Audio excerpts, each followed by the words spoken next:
नमस्कार, news point लेकर हाजिर हूं मैं राजीव। दोस्तों, कोलकाता हाई कोर्ट में आज ईडी यानी एनफोर्समेंट डायरेक्टरेट या हिंदी में कहें तो प्रवर्तन निदेशालय को बड़ा झटका लगा है। या कहा जा सकता है कि बंगाल चुनाव के घमासान में बीजेपी को बड़ा झटका लग गया है।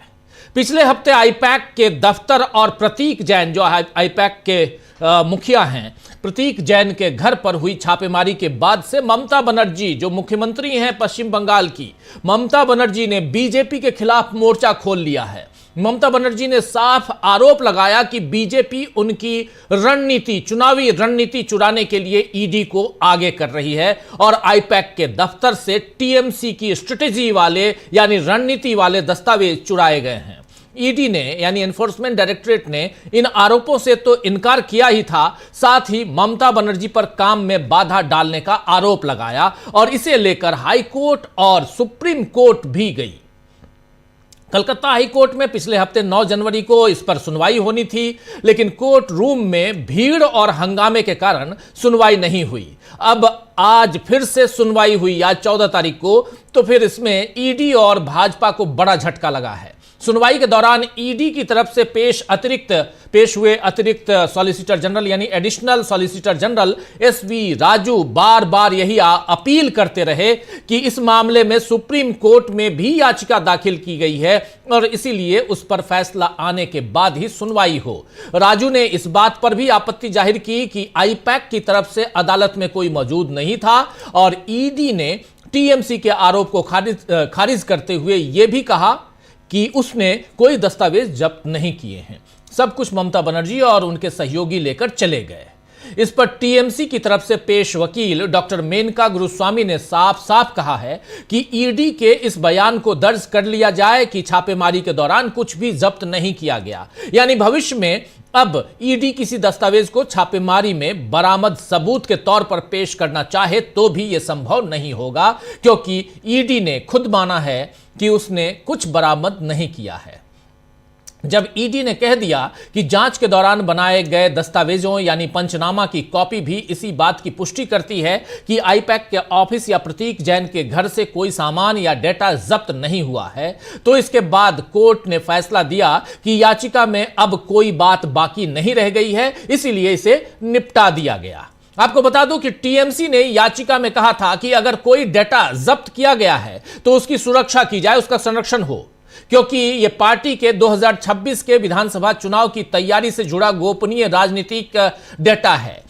टीएमसी के वकील ने कोर्ट में कहा कि वो सिर्फ इतनी सी सीमित राहत मांग रहे हैं कि अगर कुछ जब्त हुआ है तो उसकी रक्षा हो, लेकिन अब ईडी ने बाकायदा कहा है कि उसने कुछ जब्त किया ही नहीं है, तो ये टीएमसी के लिए बड़ी जीत है। अब सुप्रीम कोर्ट में कल यानी 15 तारीख को सुनवाई है और वहां से क्या फैसला होगा यह देखना होगा। हाई कोर्ट ने कहा है कि अगर ईडी चाहे तो सुप्रीम कोर्ट के फैसले के बाद फिर आ सकती है, यानी जिस उम्मीद से ईडी की छापेमारी आईपैक पर करवाई गई थी और उसके बाद अदालत में भी टीएमसी को घेरने की कोशिश हुई थी, उसमें फिलहाल भाजपा को नाकामी हासिल हुई है और इसे एक तरह से टीएमसी की इस चुनाव से पहले बड़ी जीत के तौर पर कहा जा सकता है, देखा जा सकता है।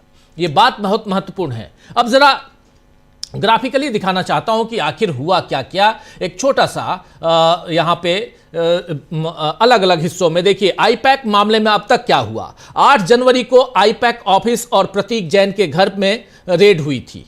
प्रतीक जैन और आईपैक ऑफिस के दफ्तर पे, आईपैक के दफ्तर पे रेड पड़ी। उसके बाद छापेमारी के बीच ममता बनर्जी प्रतीक जैन के घर पहुंची। इसके बाद छापेमारी के बीच ममता बनर्जी पहुंची। टीएमसी ने इसे राजनीतिक बदले की कार्रवाई बताया और टीएमसी ने इसे राजनीतिक कार्रवाई बताया, उसके बाद बदले की कार्रवाई बताया। फिर ममता बनर्जी ने ईडी के खिलाफ 2 एफआईआर दर्ज कराई। ममता बनर्जी ने 2 एफआईआर दर्ज करवाई और ईडी भी ममता और टीएमसी के खिलाफ हाईकोर्ट पहुंच गई उसी दिन 8 तारीख को ही। 8 जनवरी को और 9 जनवरी को इस पर सुनवाई थी। ईडी भी ममता और टीएमसी के खिलाफ हाईकोर्ट पहुंची। कलकत्ता हाईकोर्ट में टीएमसी ने भी याचिका दाखिल की उसी दिन। और इसके बाद क्या होता है? इसके बाद कलकत्ता हाईकोर्ट में सुनवाई की तारीख होती है। 9 जनवरी को हाईकोर्ट में सुनवाई के वक्त हंगामा हो जाता है। 9 जनवरी को सुनवाई के वक्त हंगामा हो जाता है कोलकाता हाईकोर्ट में। इसके बाद सुनवाई की अगली तारीख 14 जनवरी मुकर्रर की जाती है, यानी 14 जनवरी को अगली तारीख दी गई और 14 जनवरी को अगली तारीख, और सीएम ममता ने 9 जनवरी को विरोध मार्च भी निकाला। सीएम ममता 9 जनवरी को विरोध मार्च निकाली और काफी भीड़ इकट्ठा हुई थी मार्च में। 14 जनवरी को सुनवाई की, लाइव स्ट्रीमिंग का फैसला हुआ, लाइव स्ट्रीमिंग हुई 14 जनवरी को।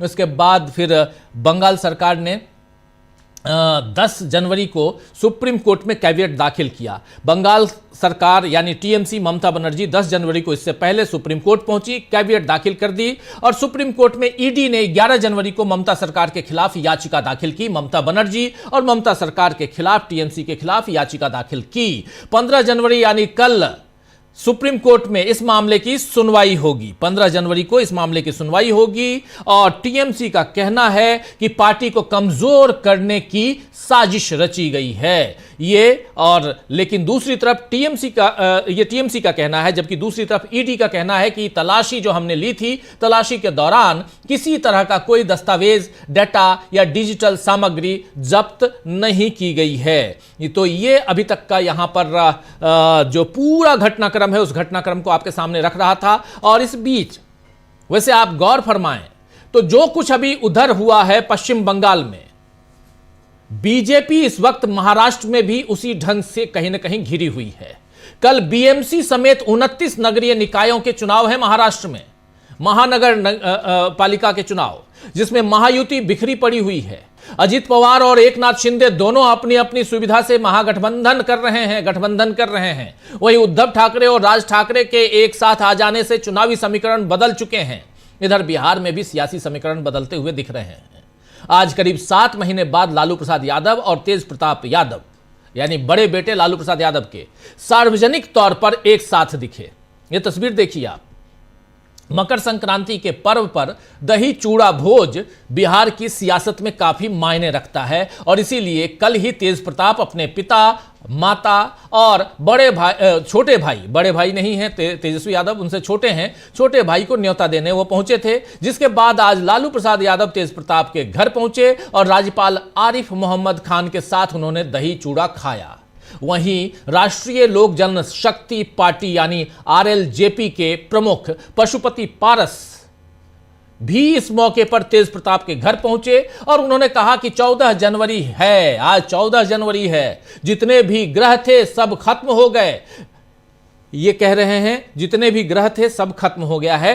और आगे का बयान जरा उनकी जुबानी सुन लेते हैं यहां पर। और ये दिन भर के पॉलिटिकल घटनाक्रम को थोड़ा आपके सामने रखना जरूरी है दोस्तों, इसलिए इन तमाम खबरों को आपके सामने लेकर हम आ रहे हैं। जरा सुनिए यहां पर क्या कह रहे हैं आरएलजेपी के मुखिया पशुपति पारस। जितना भी ग्रह था, ये ग्रह सब खत्म हो गया और आज से नया समीकरण बनेगा। जो लोग बिखरे हुए थे परिवार में, सब लोग एक हो जाएंगे और बिहार की राजनीति में नया मोड़ आएगा। चलो साथ आएंगे यानी कि तेज प्रताप जी फिर से। अब बोल तो दिए, चलो हो गया, रास्ता जाम हो। तो सुन रहे थे आप पशुपति पारस को यहां पे, जो कह रहे 14 जनवरी है, ग्रह नक्षत्र सारे खत्म हो गए हैं, सारे ठीक हो गए हैं और परिवार एक होने वाले हैं। यह बयान बाकियों को तो सुनने में अच्छा लग सकता है, लेकिन बीजेपी को इसमें तकलीफ हो सकती है, क्योंकि ठाकरे और पवार परिवार से लेकर पासवान परिवार तक कई जगह उसने झगड़ा करवाया है, दलों के साथ साथ परिवारों को तोड़ा है। लेकिन जैसे जैसे बीजेपी की हकीकत सामने आ रही है, लोग एक हो रहे हैं। खैर, बंगाल से महाराष्ट्र और बिहार तक बीजेपी के मंसूबों के विपरीत काम हो रहे हैं। इधर राहुल गांधी के इंदौर जाने की खबर भी है। 17 जनवरी को राहुल गांधी इंदौर जाएंगे और वहां उन परिवारों से मुलाकात करेंगे जो दूषित पानी पीने के कारण मौत झेल रहे हैं, उनके यहां जो परिजनों के मौत झेल रहे हैं। मोहन यादव सरकार इस मामले में, जो मध्य प्रदेश की सरकार है, मोहन यादव वहां के मुख्यमंत्री हैं, मोहन यादव सरकार इस मामले में पहले से ही घिरी हुई है। कैलाश विजयवर्गीय के घंटा वाले बयान से मामला और बिगड़ गया था, आप याद कीजिए। और अब देखना होगा कि राहुल के जाने से क्या मध्य प्रदेश और देश में बीजेपी के लिए और मुसीबत खड़ी होगी। लेकिन इन सब के बीच पश्चिम बंगाल में चुनावों से पहले ईडी को लगे झटके की चर्चा खूब हो रही है। पश्चिम बंगाल पहला राज्य है जहां की सीएम ने चुनाव से पहले जांच एजेंसी से बिना डरे हुए दो हाथ करने की ठानी और बहुत हद तक ममता दीदी को इसमें सफलता भी मिली है। क्या यहां से बीजेपी सचेत होगी? क्या बीजेपी के मंसूबों पर पानी फिरना शुरू हो चुका है? आइए इन सब पे चर्चा करते हैं। बंगाल में बवाल मचा हुआ है। अभी जब इस प्रोग्राम को लेकर आपके सामने आ रहा था तो एक ब्रेकिंग खबर और आई है कि 50 से ज्यादा बीएलओ ने सामूहिक रूप से इस्तीफा दे दिया है एसआईआर के खिलाफ, एसआईआर में हो रही धांधलियों के खिलाफ। जिस काम को करवाने की जिम्मेदारी बीएलओ ब्लॉक लेवल ऑफिसर पे, बूथ लेवल ऑफिसर पे है, वही अगर इस्तीफा दे रहे हैं तो दाल में कुछ काला है। चलिए इन सब की पोल खोलने की कोशिश करते हैं, थोड़ा विश्लेषण गहराई से करने की